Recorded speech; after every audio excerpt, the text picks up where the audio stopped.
Alexis de Tocqueville, de la démocratie en Amérique, tome 2, quatrième partie, chapitre 6. Je veux imaginer sous quel trait nouveau le despotisme pourrait se produire dans le monde. Je vois une foule innombrable d'hommes semblables et égaux, qui tournent sans repos sur eux-mêmes pour se procurer de petits et vulgaires plaisirs dont ils emplissent leur âme. Chacun d'eux retiré à l'écart est comme étranger à la destinée de tous les autres.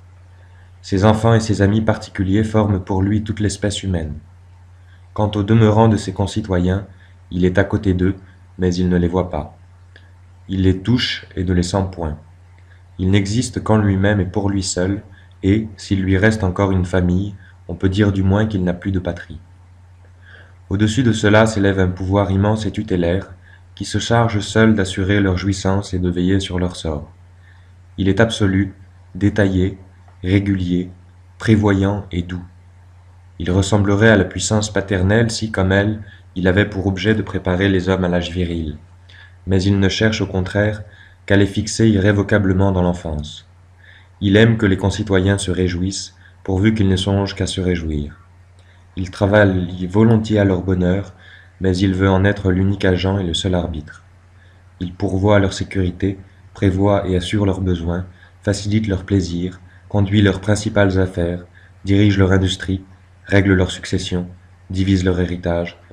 Que ne peut-il leur ôter entièrement le trouble de penser et la peine de vivre?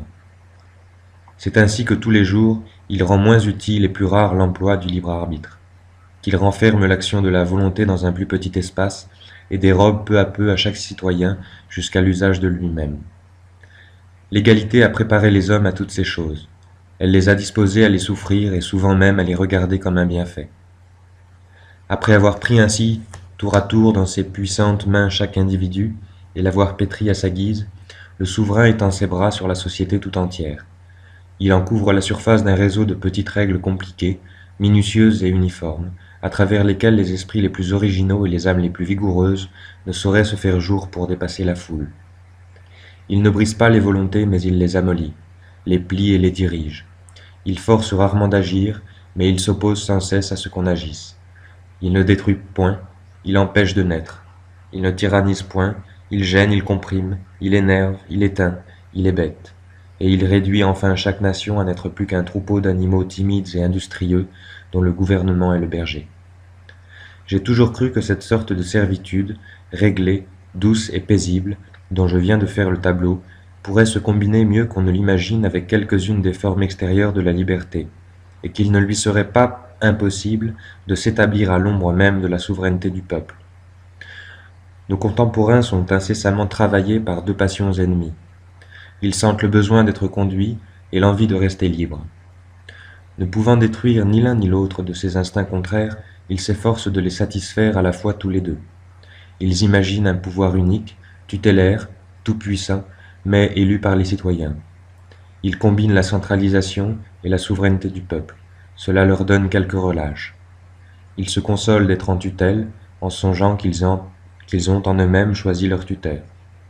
Chaque individu souffre qu'on l'attache, parce qu'il voit que ce n'est pas un homme ni une classe, mais le peuple lui-même qui tient le bout de la chaîne.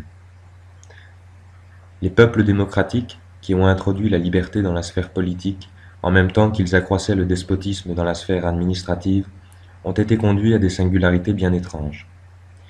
Faut-il mener les petites affaires où le simple bon sens peut suffire? Ils estiment que les citoyens en sont incapables. S'agit-il du gouvernement de tout l'État? Ils confient à ses citoyens d'immenses prérogatives. Ils en font alternativement les jouets du souverain et ses maîtres, plus que des rois et moins que des hommes. Après avoir épuisé tous les différents systèmes d'élection, sans en trouver un qui leur convienne, ils s'étonnent et cherchent encore, comme si le mal qu'ils remarquent ne tenait pas à la constitution du pays, bien plus qu'à celle du corps électoral. Il est en effet difficile de concevoir comment des hommes qui ont entièrement renoncé à l'habitude de se diriger eux-mêmes pourraient réussir à bien choisir ceux qui doivent les conduire. Et l'on ne fera point croire qu'un gouvernement libéral, énergique et sage puisse jamais sortir des suffrages d'un peuple de serviteurs. Une constitution qui serait républicaine par la tête et ultra-monarchique dans toutes les autres parties m'a toujours semblé un monstre éphémère. Les vices des gouvernants et l'imbécilité des gouvernés ne tarderait pas à en amener la ruine, et le peuple, fatigué de ses représentants et de lui-même, créerait des institutions plus libres où retournerait bientôt s'étendre aux pieds d'un seul maître.